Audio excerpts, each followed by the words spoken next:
ಹಾವೇರಿ ಜಿಲ್ಲೆಯ ಶಿಗ್ಗಾವಿ ಬಳಿ ಭೀಕರ ಅಪಘಾತ ಕೇಸ್ಗೆ ಸಂಬಂಧಪಟ್ಟಂತೆ ಮರಕ್ಕೆ ಸ್ವಿಫ್ಟ್ ಕಾರ್ ಡಿಕ್ಕಿಯಾದ ಪರಿಣಾಮದಿಂದಾಗಿ 5 ಸ್ಥಳದಲ್ಲೇ ಸಾವನ್ನಪ್ಪಿದ್ರು. ಬೇವಿನಹಳ್ಳಿಗೆ ಈಗ ಸಚಿವ ಶಿವಾನಂದ ಪಾಟೀಲ್ ಭೇಟಿಯನ್ನು ಕೊಟ್ಟು ಸಾಂತ್ವನವನ್ನು ಹೇಳಿದ್ದಾರೆ.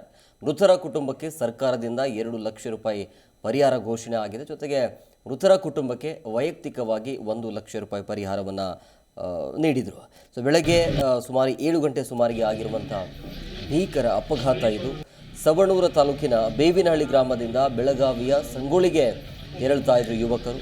ಚಾಲಕನ ನಿಯಂತ್ರಣ ತಪ್ಪಿ ಈ ಬೇವಿನ ಮರಕ್ಕೆ ಡಿಕ್ಕಿಯಾದ ಪರಿಣಾಮದಿಂದಾಗಿ 5 ಜನ ಸಾವನ್ನಪ್ಪಿದ್ರು. ಆ ಕುಟುಂಬಸ್ಥರಿಗೆ ಧೈರ್ಯ ತುಂಬುವಂಥ ಕೆಲಸವನ್ನು, ಸಾಂತ್ವನ ಹೇಳುವಂಥ ಕೆಲಸವನ್ನು ಸಚಿವರು ಮಾಡಿದ್ದಾರೆ.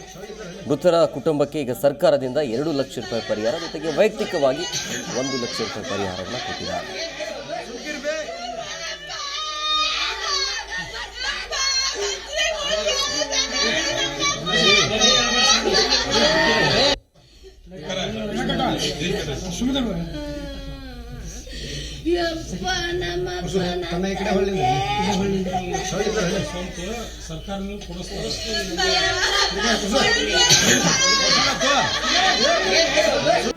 ಜಿ ಕನ್ನಡ ನ್ಯೂಸ್ ಈಗ ನಿಮ್ಮ ಮನೆಯಲ್ಲೇ ನೋಡಿ.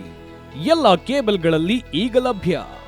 ಸನ್ Direct 292, Jio TV 1334, U digital 162, city cable 51, GTPL 17, Abhishek cables 821, rock line telecommunication 51, Shri Basaveshwara number 60, Vinayaka digital number 53, in digital number 896ರಲ್ಲಿ.